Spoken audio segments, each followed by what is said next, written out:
We can Yes, start you can now? start. Yeah. Okay, okay. Good evening, everyone.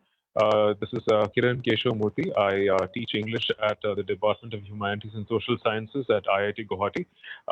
It gives me great pleasure to welcome you to today's session on gender and sexuality on behalf of Team Anajuri. Anajuri, a non-profit collective platform that brings together activists, researchers, artists, thinkers, together, especially those who work on the Northeast.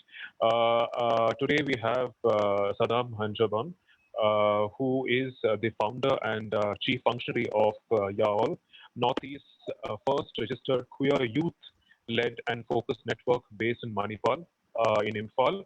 YAOL, which reads as Yawol in Manipuri, translates to revolution. They provide a safe space and create support systems for accessing information and services on health, education, skills, and livelihoods of adolescents, youth, the LGBTI community, young people who use drugs, and people living with psychosocial disabilities.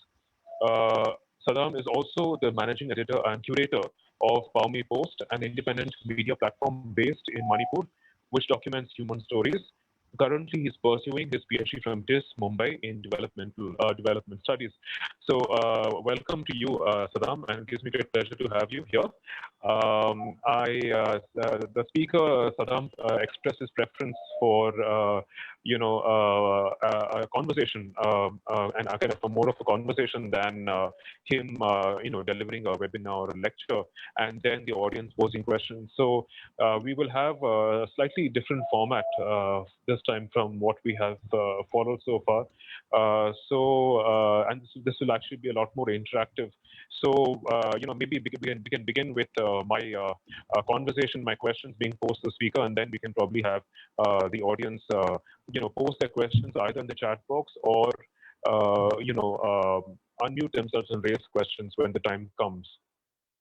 So, welcome to you again, Sadam. I'm very happy and excited to have you here. And, I have been reading a lot about your work and your life, and it has really inspired me.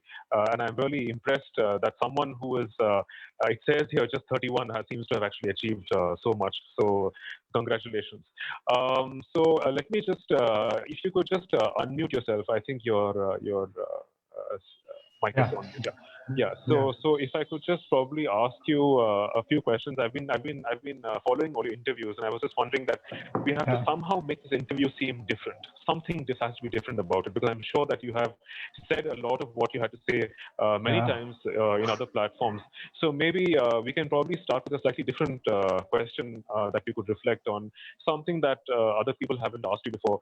So I was just a little curious to know if you could just speak firstly about your childhood growing up in Manipur. I'm not sure if you also grew up in Imphal, but maybe the place where you grew up, and maybe something about, anything that you'd be comfortable sharing with us in terms of your family and your own sexuality, your own journey as a person and as a queer person.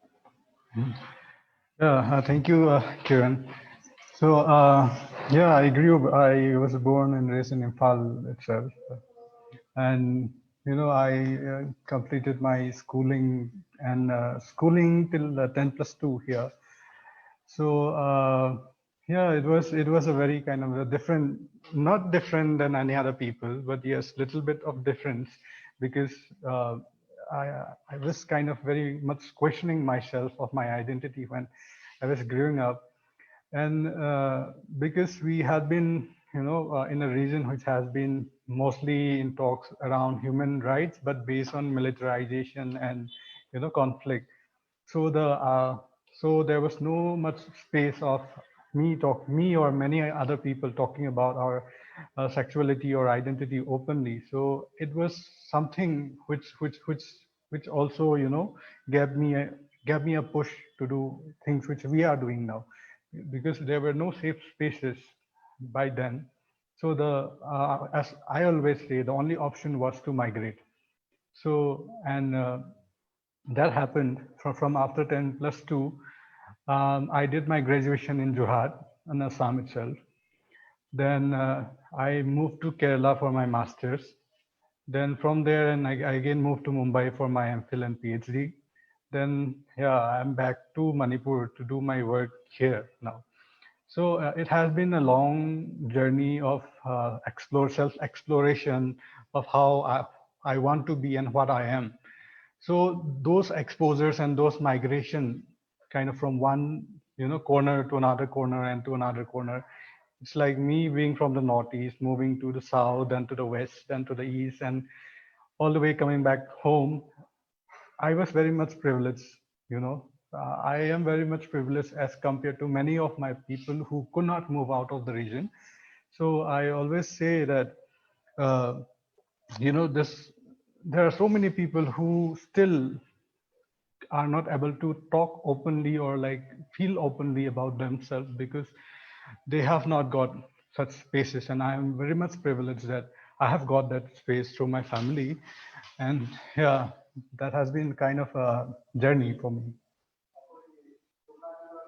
So from the time you were a child, did you always have this feeling that this feeling that you were being accepted by your family? I mean, was there ever a crisis or a time when you felt like you could not express yourself? You were not sure of yourself. Did you always have this comfort zone? Yeah, there was this very interesting thing, not interesting thing, but very something which curiosity was always there. That because while growing up, the issues which we were dealing in the state or the things which we were fed through news was something like death, like gunfights, bomb blasts, and everything. So even though the feeling of me being different and me being not like my friends in terms of what I like, or maybe in terms of my orientation or my things which were inside me, I could not explore that. I was curious, but I could not explore that because I did not have knowledge about it. The concept of the what do you say, gender orientations, sexual identity, sexual characteristics, these are things which are just opening up now. I am not that old, but again, going back to 10 years back, not 10 years, going 15 years back while I was in school. So this were not the things which were discussed about. So you have to find ways to learn. But again, that time there was no internet. During that time, there was no internet. So the only source of how you knew about yourself was through your heart and your mind, that whom I am attracted to and how do I feel myself. But there was no outlet. There was no person whom I could, talk to or consult to and seek support from. So that was the biggest challenge of growing up. And yes, I till 10 plus 2, not till 10 plus 2, till I completed my graduation in Jorhat. I didn't open up. I didn't open up because even in college, even though it was in Assam, Assam is very much similar to Manipur in that context. You don't have that kind of space where we can openly talk about. And Jorhat was not a big city when it comes to that. It's a business city, but not something which is very active. You must be knowing that. So it was difficult. Even though I was in completed my graduation, it was still difficult to find a space. The moment I started talking about accepting myself was while I was in Kerala, where I could see some people, at least some people, who are open about themselves. And one thing which we were taught or like fed in Manipur about queer rights were only about trans women, you know. So people had this judgment that if you do not identify as a man, as not as a man, but if you do not identify as binary, if you do not fit into binary, you automatically falls into transgender. So there was no knowledge about the diversities and other orientations like gay, lesbian, bisexual, even trans men. The idea of trans men was also not very much talked about. They were called tomboys. They were called different names. Like for gay men who are little effeminate, they were called homos in Manipur. So that was a derogatory term which was used, and people had to fend themselves to not being called that name. So even though those persons who identify themselves as gay, they will never come out. So that was the thing which happens here and still is happening, but I think it is slightly improving.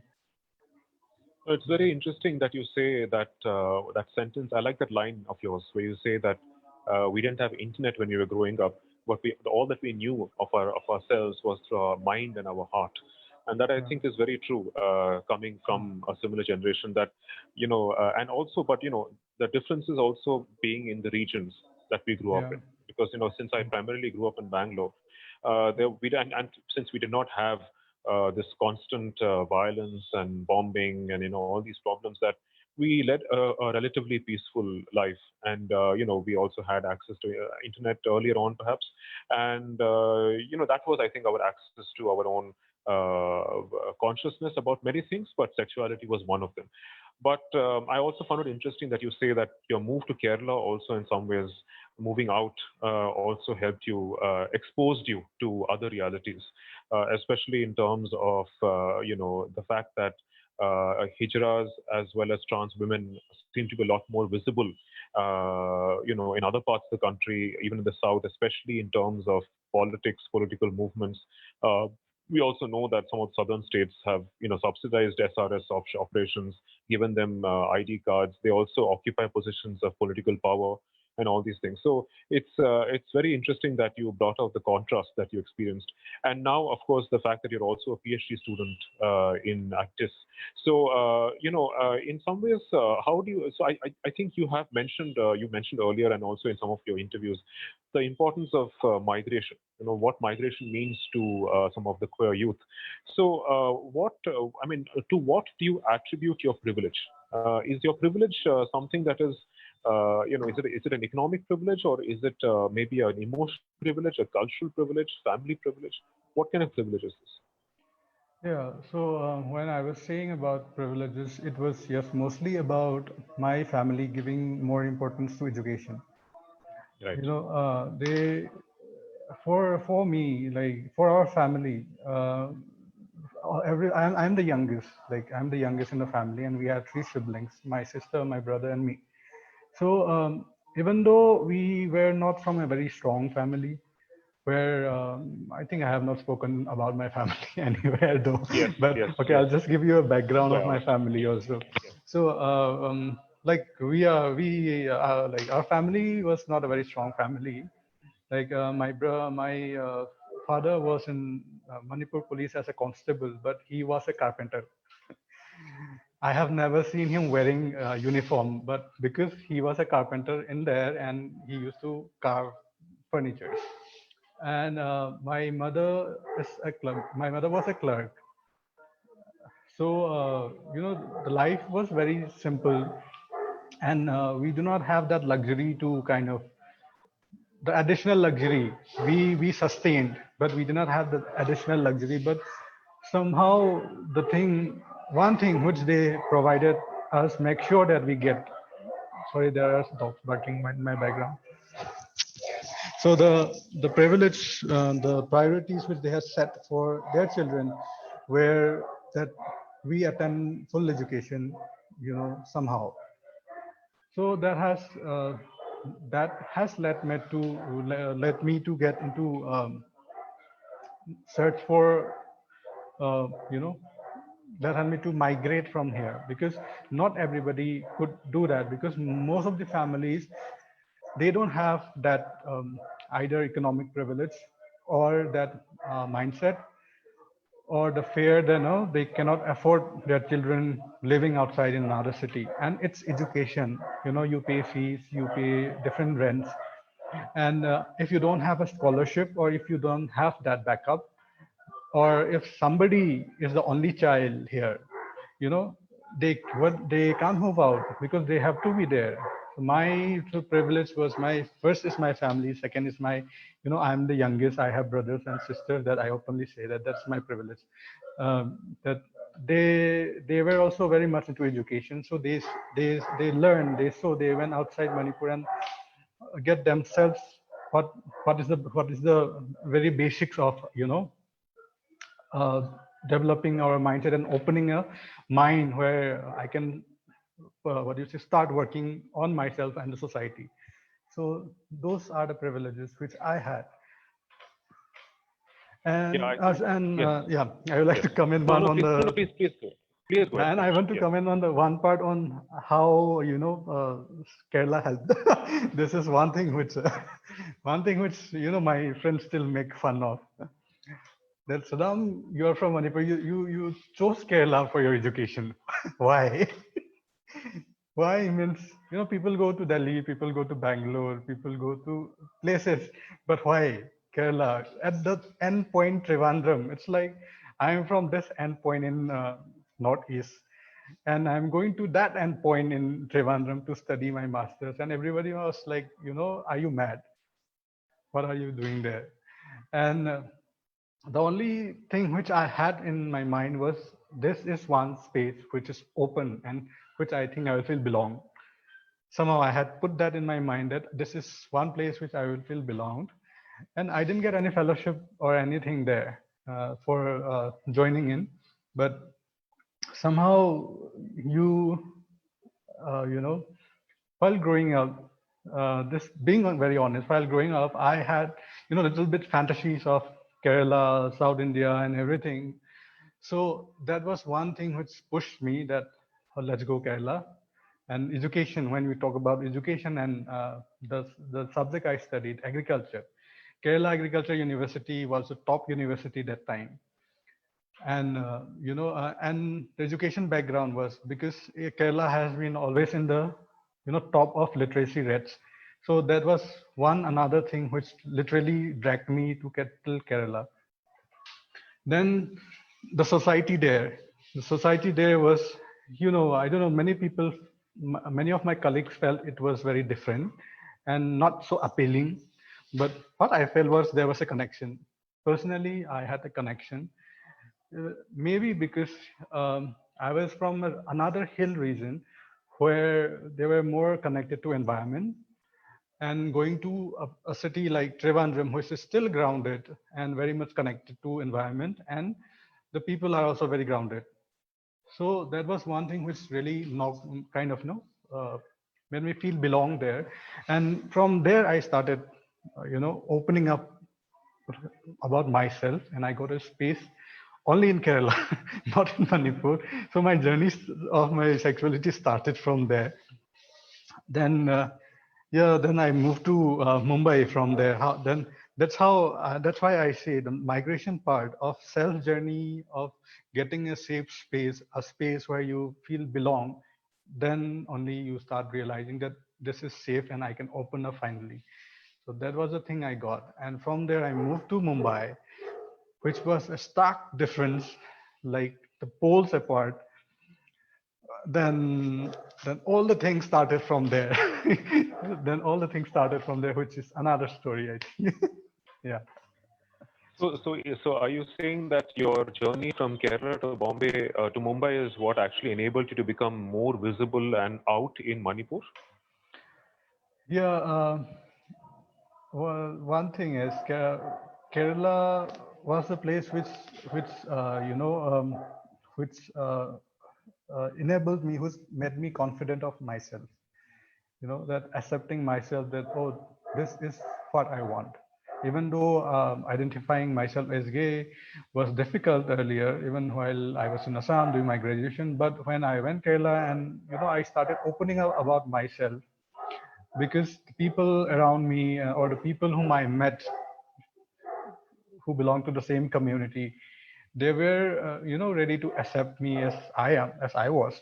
And it was a space which was enabling. Yes, it was a space which was enabling me, and it enabled me.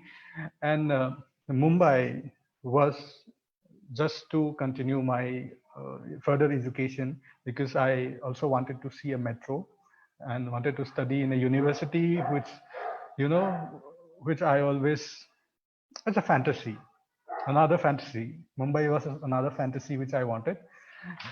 So yeah, that is one thing. So would you say that you also faced certain cultural differences when you were in these two different places? Were there things that you could not accept or which you found hard to accept? Um, Yeah, I'm so sorry for the dog. Yeah. Yeah. So yeah, you mean Kerala and Mumbai? yes, yes. Yeah. Kerala and Mumbai was, I don't know, I was lucky enough in Kerala. Okay. I was lucky enough because in my college, only three people were from Northeast, two from Manipur and one from Mm, Sikkim.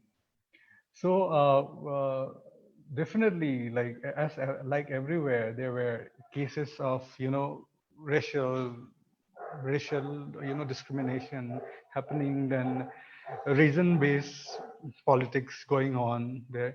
But somehow, I think we were very lucky enough that the people from Northeast were so much accepted and loved.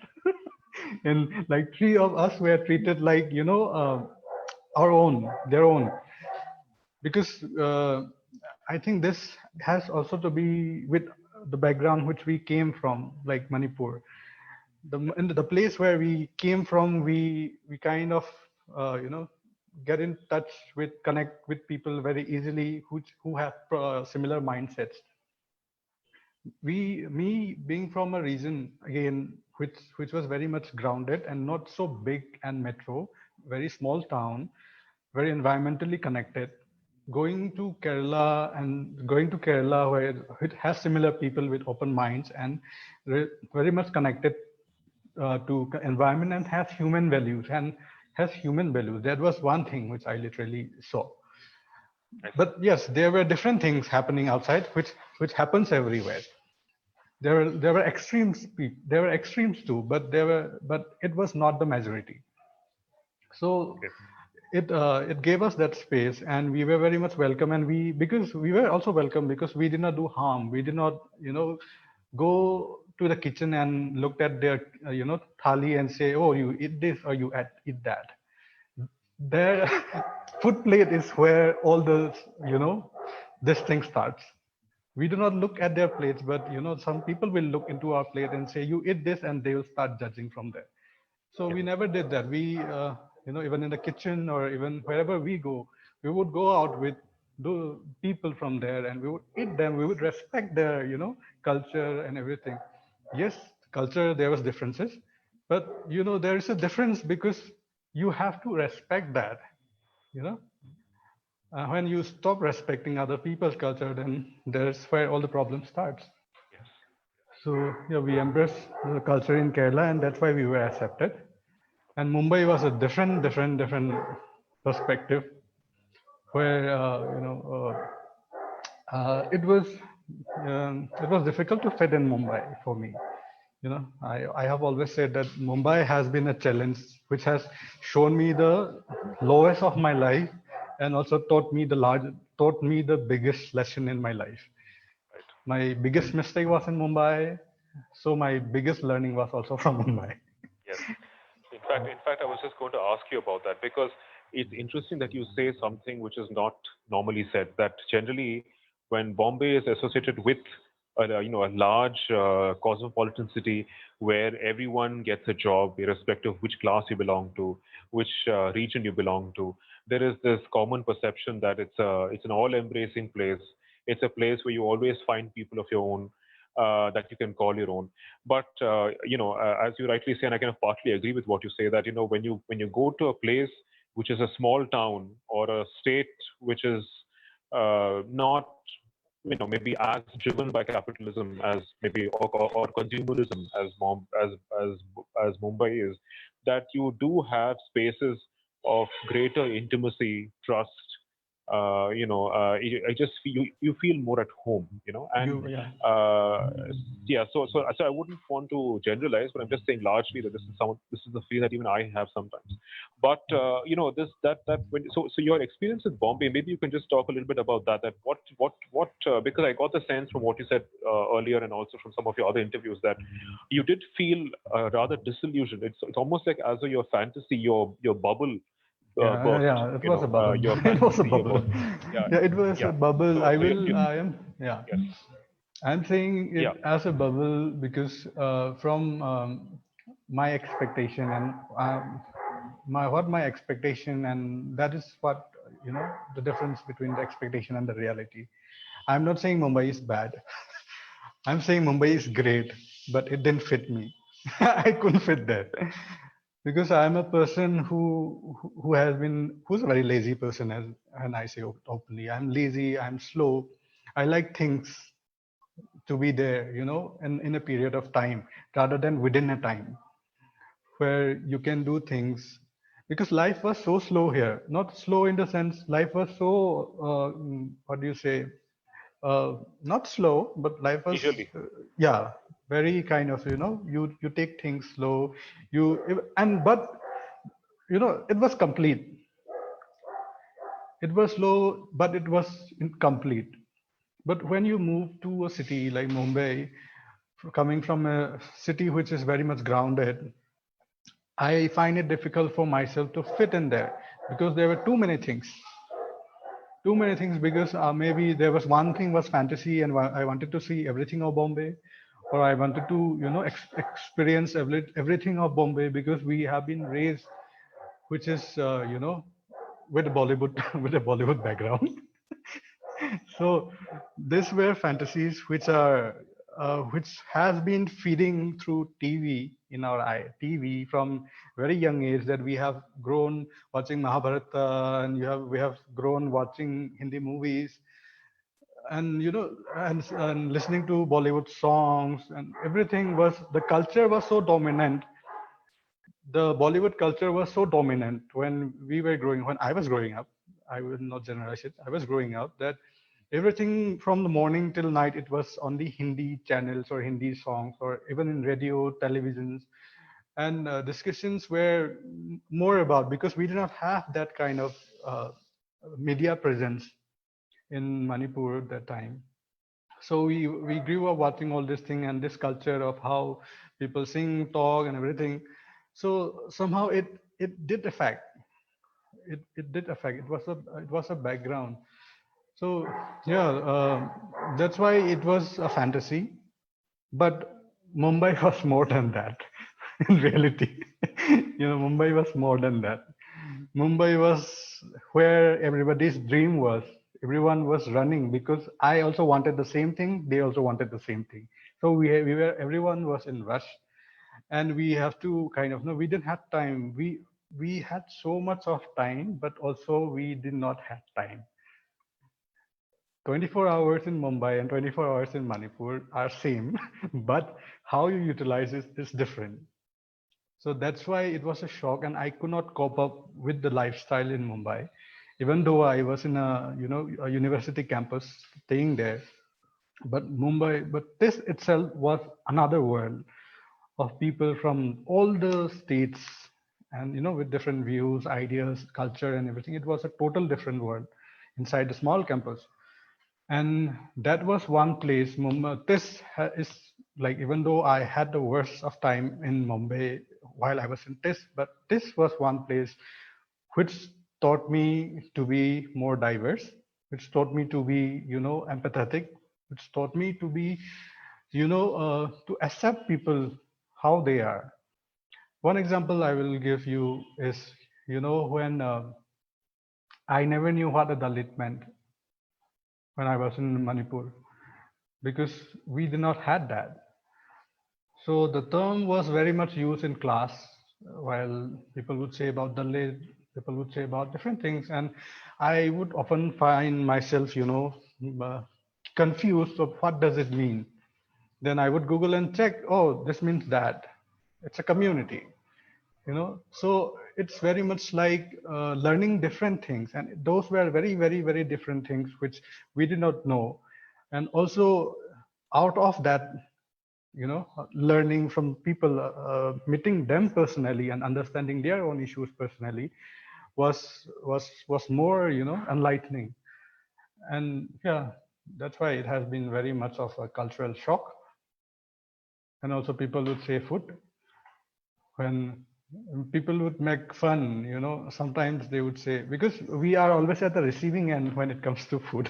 I, like, oh, you eat that, you eat pork, you eat dog, you eat snake. We would sometimes get frustrated, and I would say, "You eat paneer?" We don't eat paneer. We drink milk. So Exactly. something, we don't eat paneer. Like paneer is something different, but we never go there and say that, oh, how can you eat this? How can you make milk into this and eat? So these things were being done. So uh, the it was funny at one time, but it was very much, we used to be very angry. But so it's interesting that you say that, as you rightly said, that there's a contrast between living in TIS in on campus and being part of the larger city. And I think, as you rightly said, there's also this very different experience of time, especially if you're in Manipur, or even if you're on TIS campus, you live most of your time on TIS campus. That is different than, let's say, somebody who actively participates in city life. So, I have also read some of your interviews on your experiences in Bombay, and of course your experiences with drugs and how that transformed your life.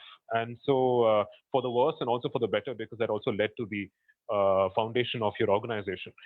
So, and I also. You also brought up a very interesting point that you also got to know about, let's say, issues like caste, which were not part of your everyday reality in Manipur. So I'm sure the reverse must have also been true, that people may not have been aware of scheduled tribes and tribal clashes and tribal issues in Bombay. Maybe I'm not sure if the campus or the institution had faculty from the Northeast or faculty who work on the Northeast and could, in some sense, also sensitize people who are not from the Northeast about the Northeast. Did you have that experience in the at this?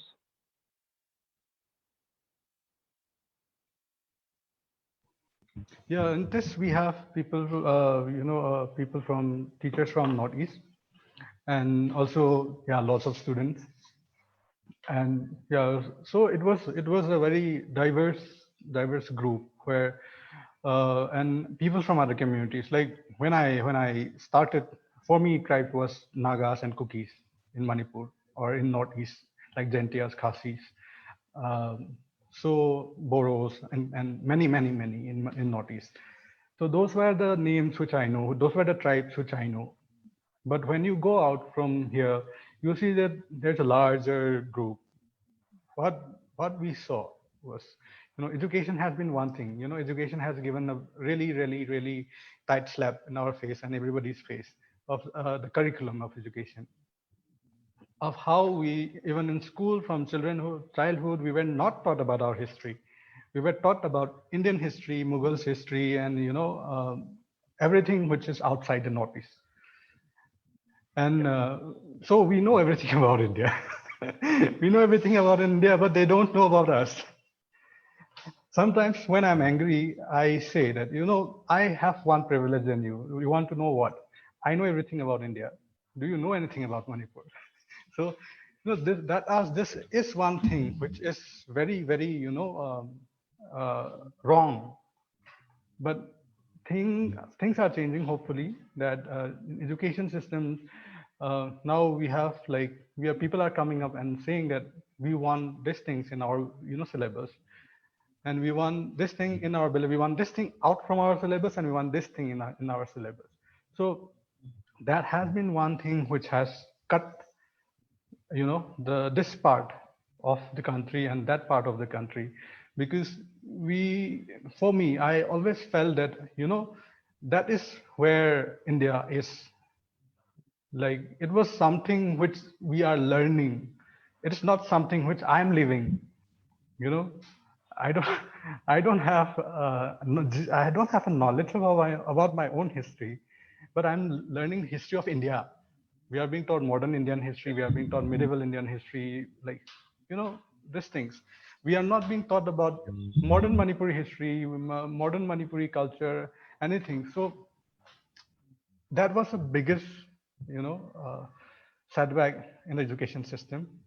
But that thing started changing when I entered Tish, because that was one place which was more like, more of groundwork rather than, what do you say, more about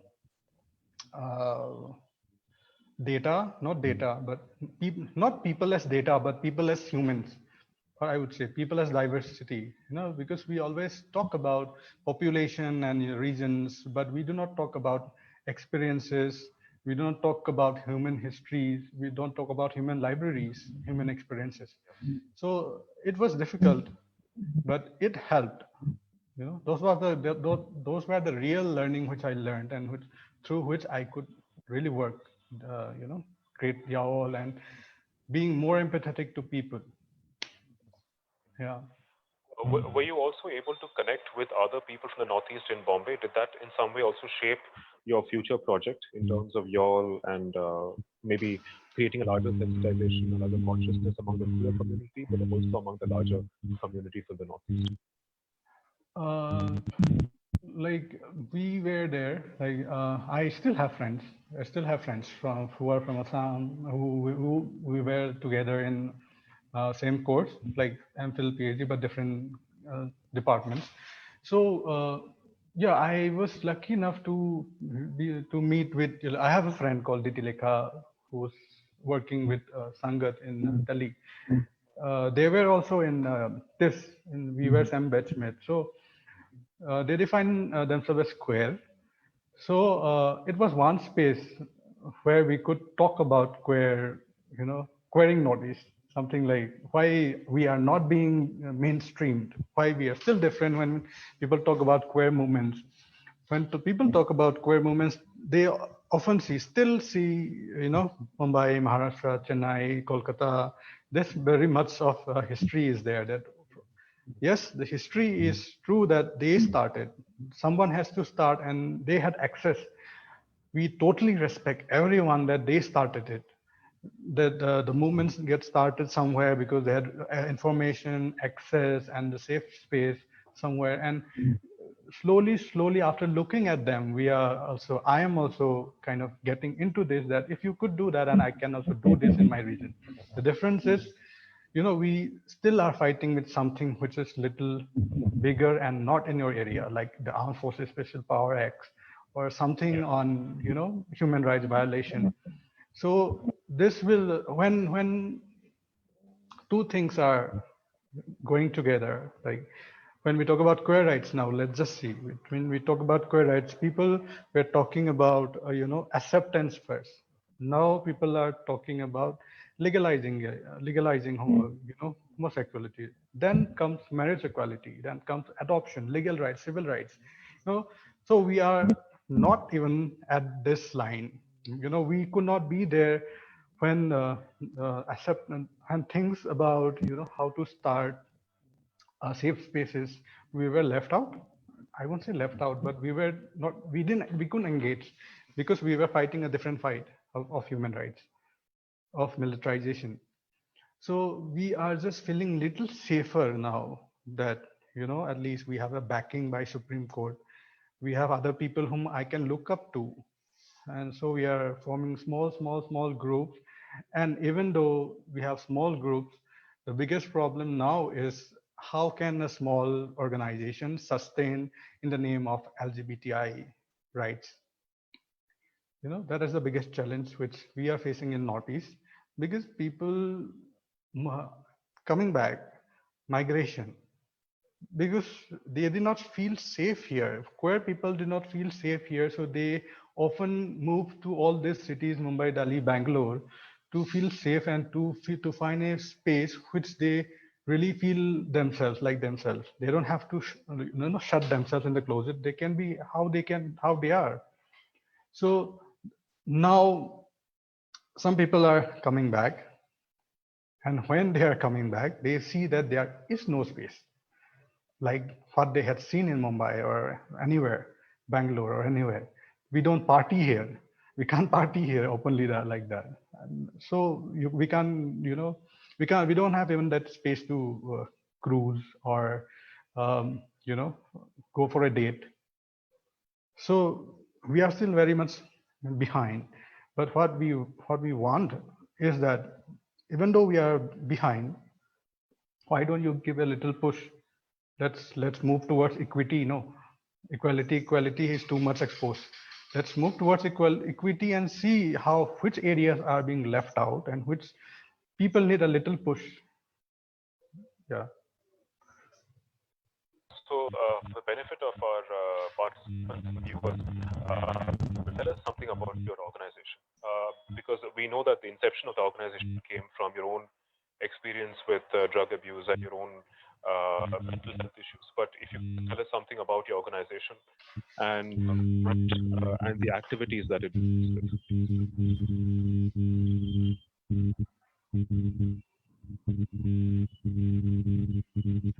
Some disturbances. Okay, fine. Yeah.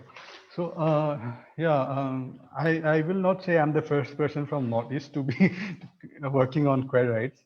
I am one of the new entrants, but definitely the thing was, well, as I mentioned earlier, also all the groups were very much unorganized and also all led by young people. All are my friends, I know, but the resources and the support was not there.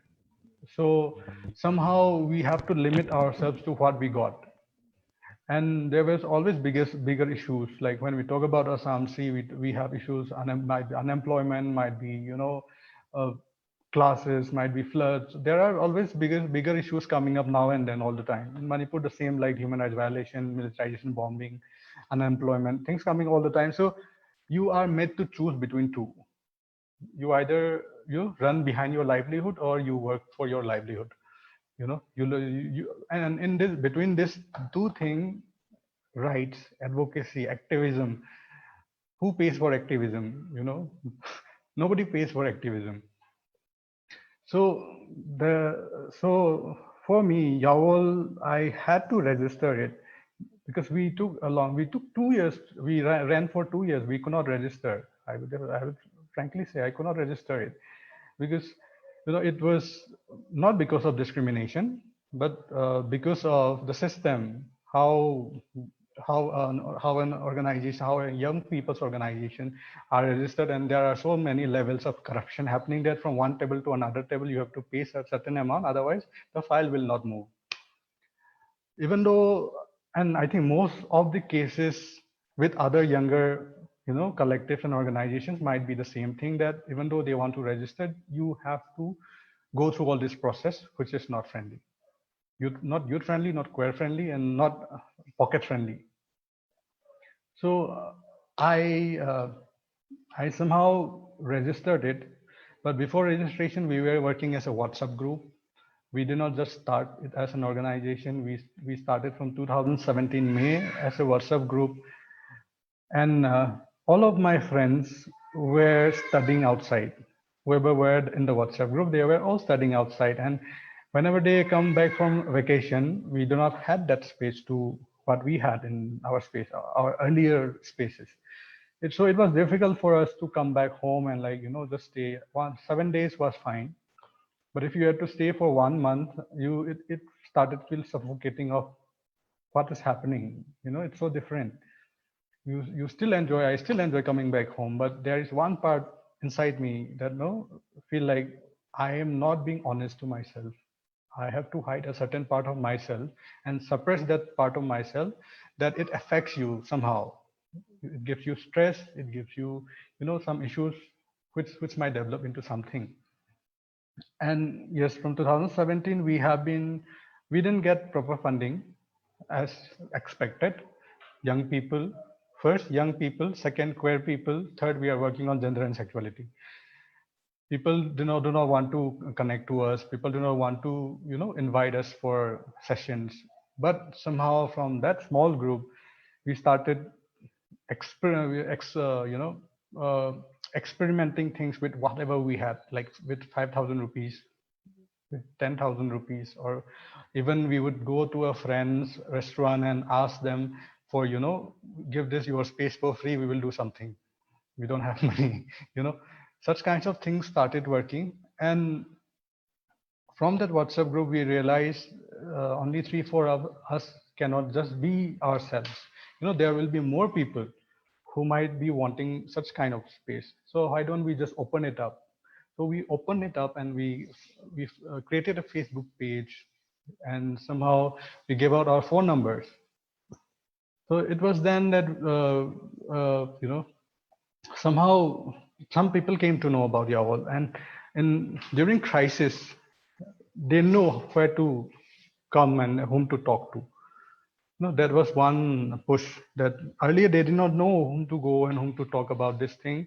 So they would secretly message us. They would secretly, tell issues about crisis or about family issues and everything. Then from one by one, it was a long process of people coming out, and we had to be there in the public domain saying that we are open. People did not had that, uh, most people do not come out because they did not find somebody who is real and who is from my region and who exists. We even when it comes to see when it comes another example is when it comes to counseling, people did not had idea of telephonic counseling or online counseling. For them, counseling was had to be done face to face when you meet physically and they talk and you listen physically. But now, when you see that, you believe that you are getting a counseling that time only, right? But when you do it over phone or when you do it over internet, you don't feel like you are into a counseling. You feel like you are just, taking a session or talking. It doesn't affect them. It's the mind. It's all in the mind. So when we came out, more younger people started coming out and talking about these things, and we would ask them, "What do you want to do?" What do they want to? They would say we want to do fashion shows. They say we want to do open mic. We want to do some sessions on sports or different things. So we what we did was we just gave them the platform, and from there it started. First, 3 people would come, 5 people would come, 100 people will come sometimes, but you know it was not consistent, and but we never lost hope. Even nobody turned up. We felt bad, but we never lost hope. That was the only thing which has, pull Yawl from a WhatsApp group into a registered organization, where we are telling stories about people from Manipur and some parts of Northeast. Yeah.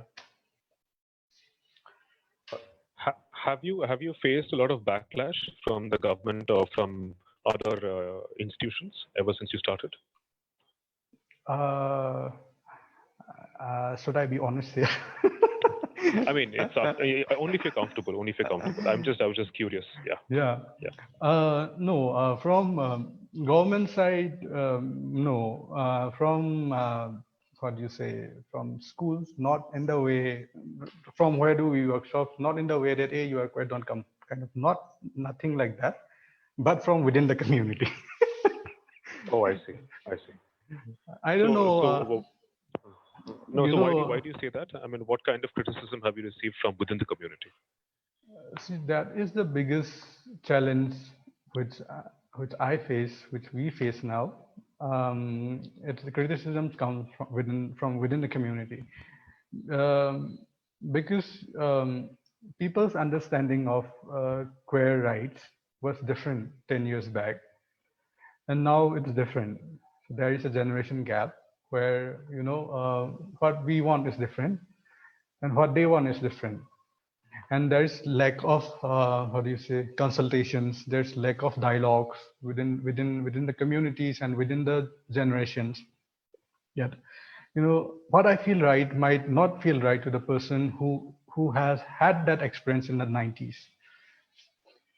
We are in the 20s, so like the same thing, like how internet played the role for the elder, queer people. They did not have internet. They used to go to cruising spots and hook up. Now we have apps.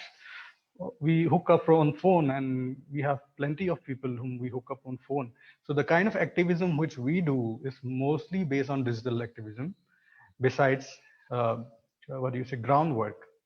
We do groundwork, but what young people want is mostly they don't want to come out cruising now. They don't want to come out in public domain and talk about these issues. They are more comfortable with internet, and they are more comfortable with apps, and they can find their own issues on internet. What is this? What is that? So there is another gap, and so they stop listening to elder people. So many young people stop listening to elder people also, and somehow there's always a communication gap. And for uh, some people who have been in activism for decades and decades, because they what do you say, their expectation was different, their vision was different. Now the vision is keeping changing on from time to time. When queer movement started, I don't think it was started basis on human rights. It was started based on health concerns, I think. And the movement picked up during HIV programs. So I think no one was funding human rights perspective when it comes to queer rights that time also, that I want my rights, no one will fund you. If you say I want my rights and I want to live that way, I think that was the experience which they faced, the elder generations faced. But for us, that is not the thing. For us is they have ran all their life for that space. We got that space, but we somehow we also can't what do you say, respect that, or sometimes we just take it for granted. And there is always this clashes between the communities of, again, within the communities of lesbians, gay, bisexual, transgenders, because funding, resources, because we cannot work without resources. I cannot run from one place to another without money. That is a very true thing. And funding for LGBT health rights is very much limited, and that's why Northeast is not being a part of the movement also, because people would directly say, we get funding where we get population, where we get fund, we will fund where we can get data. And in Northeast, they cannot get data. We are just lived experiences. We have just 10, 20 lived experiences in Northeast, and they don't want to fund that. So those people who had been working from last 10, 20 years and who were the faces of activism from Northeast, uh, you know so when younger people comes out, you have to share that resource. You have to share that resource, but the resource is already limited. So at some moment we still find difficulties in accessing resources, and that's why more of the complications are coming out. But this is just temporary. I think this is temporary, because now funding organizations are also looking at different angles, not only on health, but on different angles, like the age group. They are looking now for younger people, for adolescents, for elder people, for for HIV, for mental health, for sexual reproductive health, substance use, education, livelihood. So many things are like breaking down now. So we have more what do you say, we are more privileged again. And what do you say, we still have internet now. So even though we cannot move around, we are having this conversation here. So we are technically more what do you say, knowledgeable or privileged, technically more privileged than the elder ones. So they are again being left out at this time. Do you notice any visible differences ever since you started your organization in terms of the interventions you've made with drug abuse, or even with sexual awareness campaigns, or even in terms of mental health counseling? Do you notice any visible improvement or changes that you have managed to make? Yeah. In the last 3 months, we had more than 300 phone calls in our helpline number uh, based on mental health issues due to COVID. So people are reaching out on phone for counseling, which we thought we will never see, because we are all kids at home. So there are no options. We are being forcefully means not force. That's not forcefully, but we are being isolated at homes. So you don't have any other option to seek help. Earlier, it used to be your family. Earlier, it used to be your friends, but they are also in the same condition.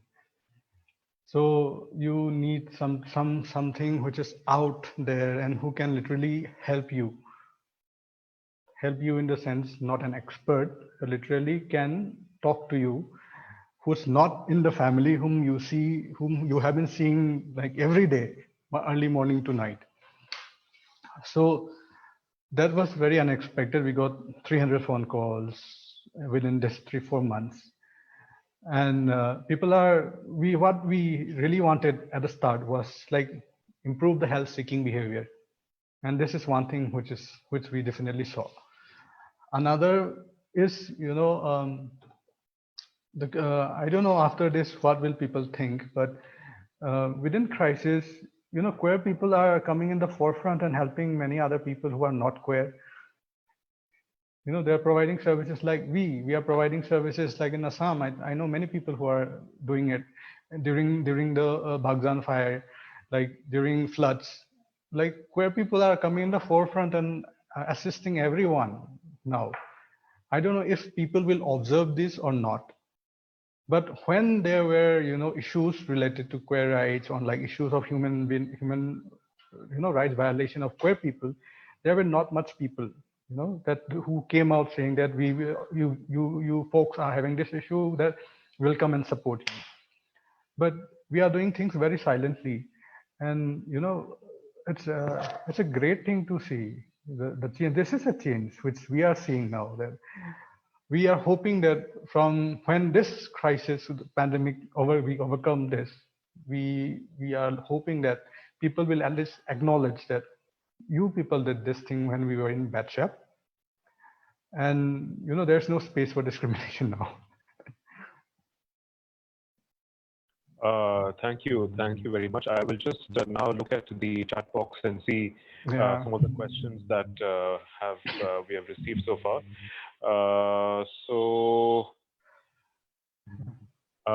Yeah, I think there's one question about from Pushpak Kumar. My doubt is, during the election campaigns, these political parties fight for women's reservation, but after winning the majority, they don't even allocate 10 seats, especially for women. Are these gender-based reservations useful only for political sustainability? Where was that? I'm Yes, just trying to it's look the at very the. first. I'm just trying to look at the question in the chat box. Yeah, so I think the question is that is the reservation for women just purely a political ploy, just to sustain the party? Yeah, I don't know. I am not very much linked with politically, but I can give you a politically right answer. But I am not into very much of, I don't have very much knowledge about how politics works. But yes, I can definitely give you a political correct answer. So, why only 10 seats?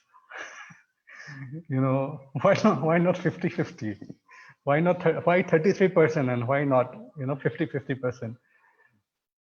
So it's so people still think that even it's for queer rights or even it's for women rights, you still allocate something which is below the half margin, which means who can take more decisions clearly, kind of thing. When it comes to decision making in your families, in our family, not your families, in my family, in our families, most of the decision making is done by the women in Manipur. Even though they don't go work out, but family business, the finances and everything is run by the woman. That is in family space, that is in family, which is supposed happening in all the families and in the society.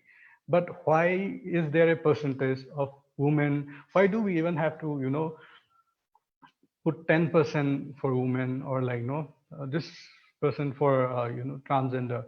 if we are put it equally, like population is almost the same, but there's still a mindset that, and when it comes to running a bigger business or running a bigger, or responsibility, it has to be the men who should be doing it.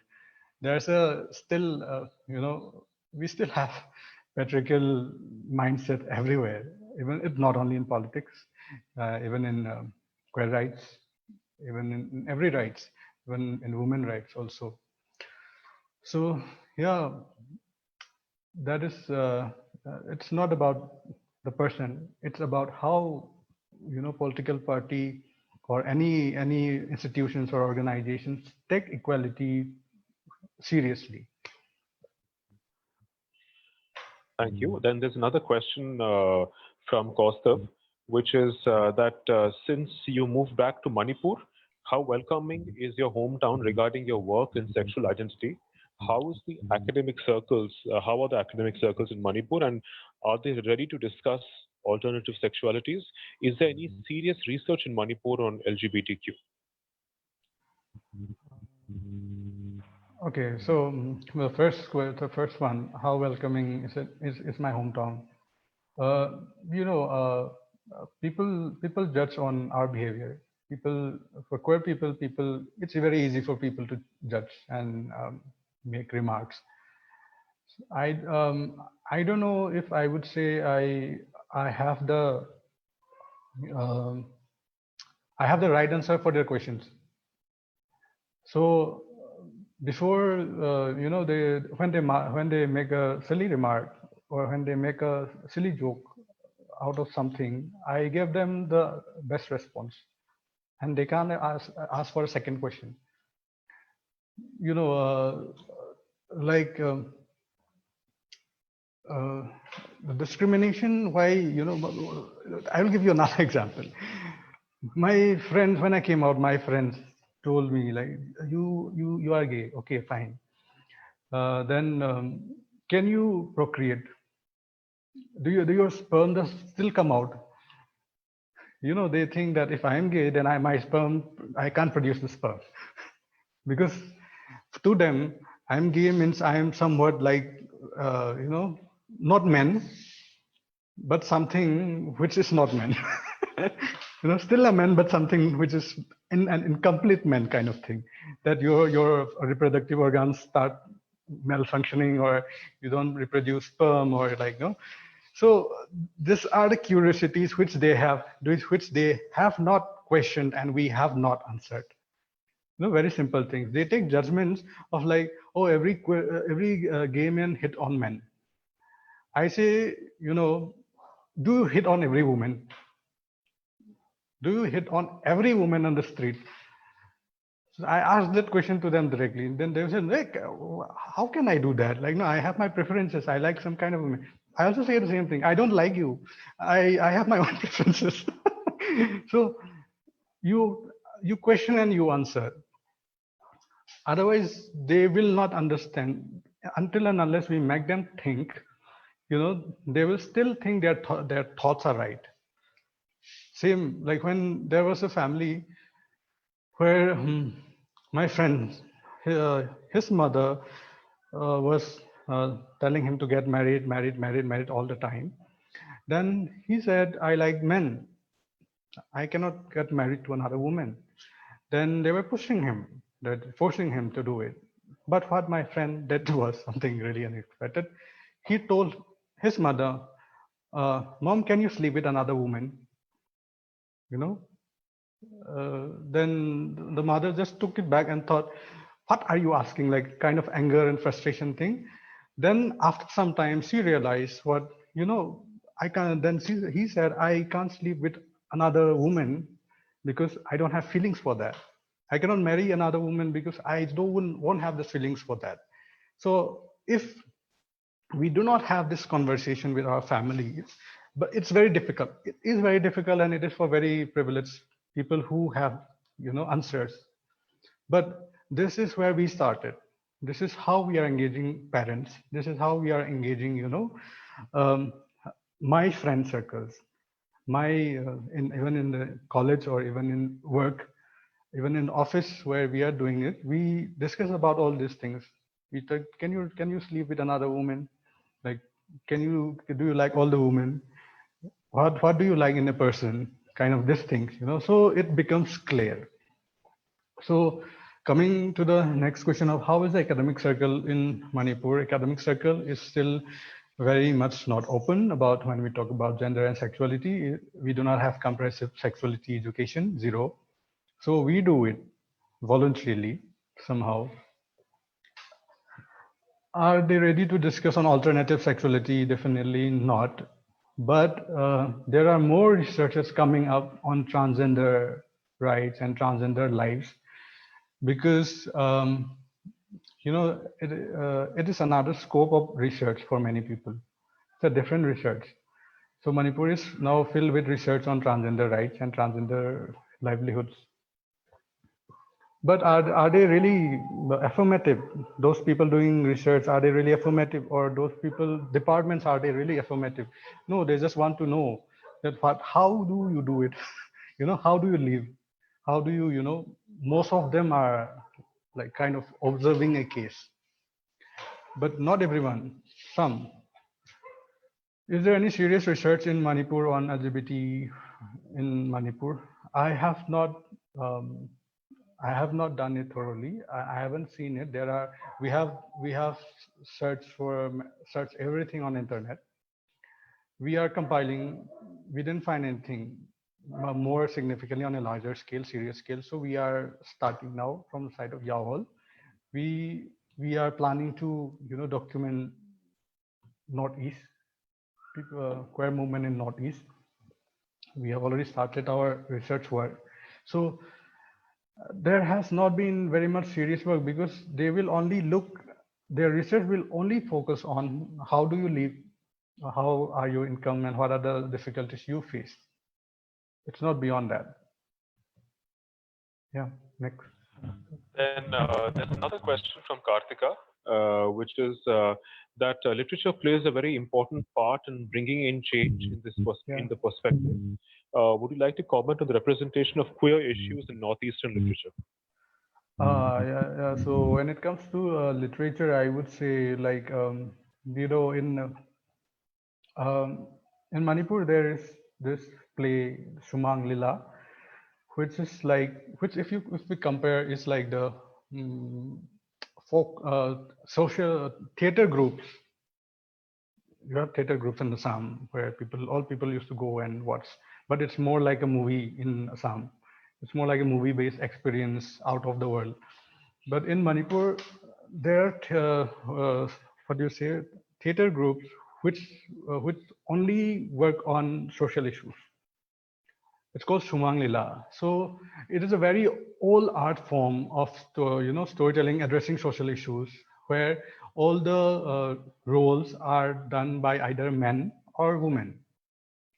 So in a men's group, the lead heroine and everything will be men only, who are born men.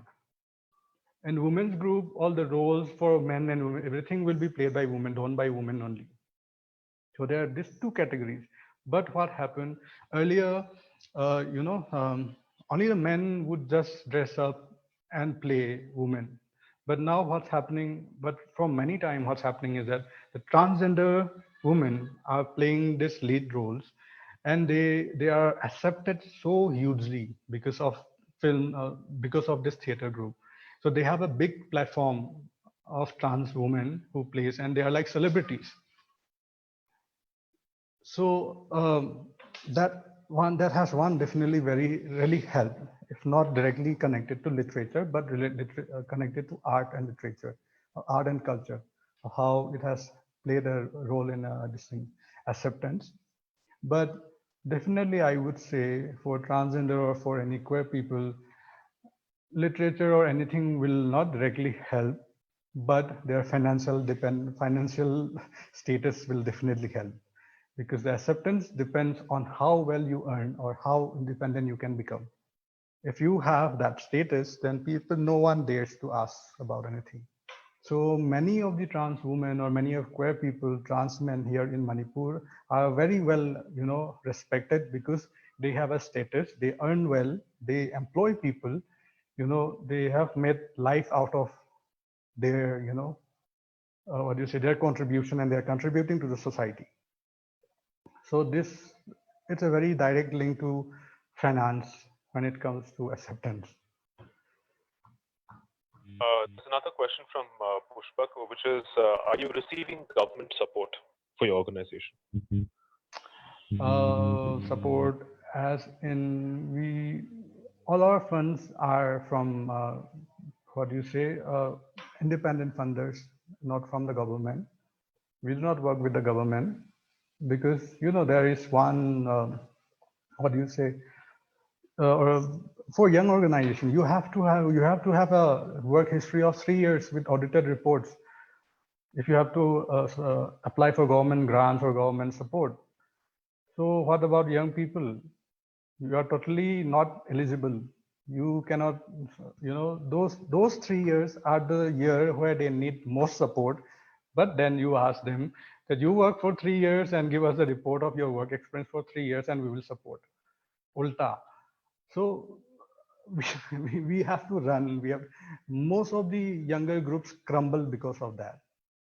We don't have resource, we don't have funding, because first they will say that you are too young to fund, and when they become somehow managed for 3 years and come up, they would again say, you have not worked enough, you don't have the experience. So it's like piche bhi cut, aage bhi cut. So you have to find a godfather or somebody, somewhere manage something. Otherwise, it's totally difficult. Thank you. We can take questions from the participants and audience. You can often ask questions to the speaker.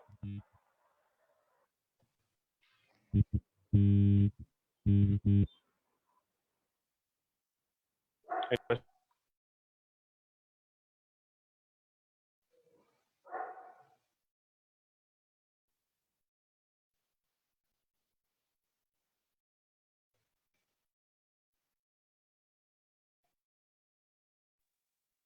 Sadam, I have a question.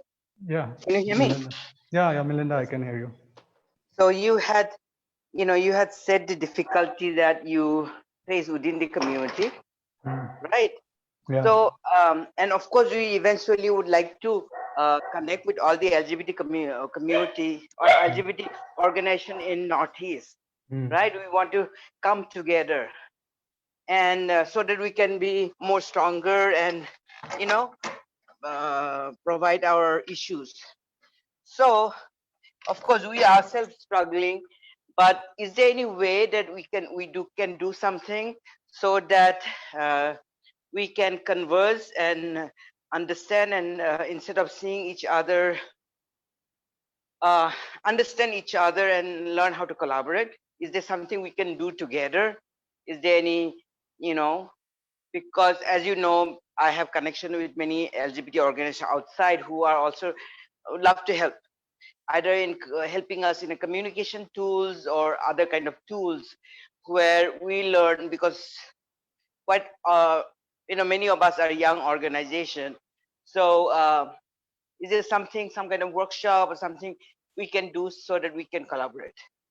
Yeah, And you definitely. can also, sorry. Yeah, definitely. That is one thing which because everyone is young in terms of, or either in terms of organization abilities or in terms of age. So the best thing which we can invest is skilling them, either Yes. through communication. I don't think we want much of money from this thing for now. It's Yes. mostly about skilling them so that they can do it themselves, just empowering them to about communication. I really find this thing very as an hindrance here when I Okay. work in Manipur. Yeah, and that yeah. Yeah, Sorry, go ahead. communication in either in terms of the basics, very basics of writing an email, the very basics of writing a small proposal, the very basics of writing a concept note, or telling stories, the way how you tell stories. communication is the biggest problem. There has not been much involvement from Northeast because people could not do it.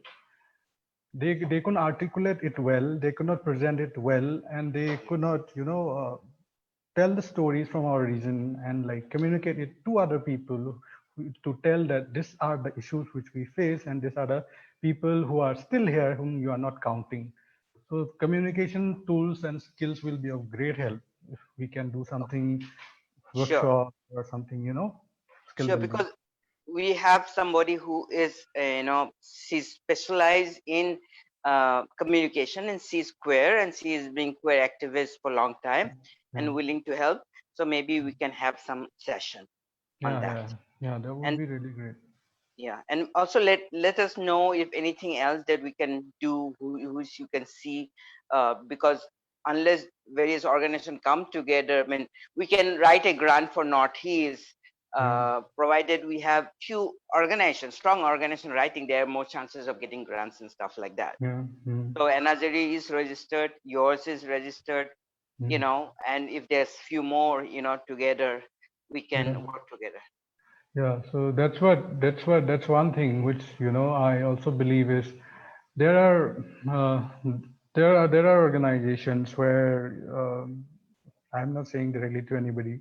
Kiran, don't take it seriously. Yeah. You are working in something else, not in an organization.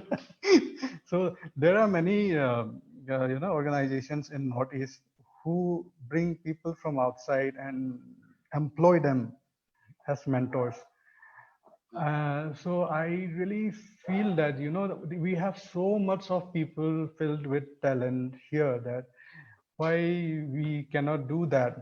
But we need the skills which we can train from people who from outside or anywhere who are more skillful than us. But the real empowerment of our community will be that time when the people within the region are very much taught about how to deal issues, because every culture is so diverse from in Manipur itself, where we have 32 33 sub-tribes. So it's so diverse, the language, the dialects are so diverse. I cannot just get in and like talk in Manipuri and do something. So for us, main emphasis has been on empowering one person from the community and let them do the work. So, but yes, hand holding should be done by people who are more experienced, like anybody from anywhere. But it doesn't give. But I don't believe that they have to stay there for years and lead a team and just put their inputs there all the time. and and and since the lockdown is going on, Yeah, and people are available, if yeah, you can tell that these are the areas that you would need some training or stuff like yeah, that, yeah, we can organize that. yeah. Definitely, We meaning definitely. I'll get people from my other home, Yeah, who has been working in it for mm, many years, yeah. either it's a mental health or whatever, we can Yeah. have a session workshop or something like that. Yeah, definitely. That would be really, really helpful. Like we do like mentors. We do like mentors who are more knowledgeable and who have seen who have more experiences, and we are already always ready to learn about that. And anybody is welcome in that term. And yeah, let's do Thank you. that. Other questions from the audience?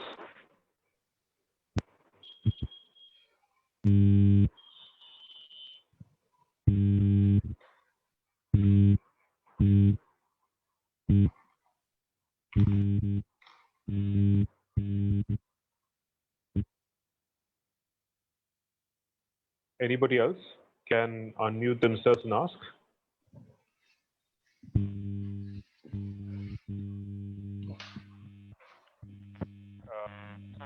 No further questions.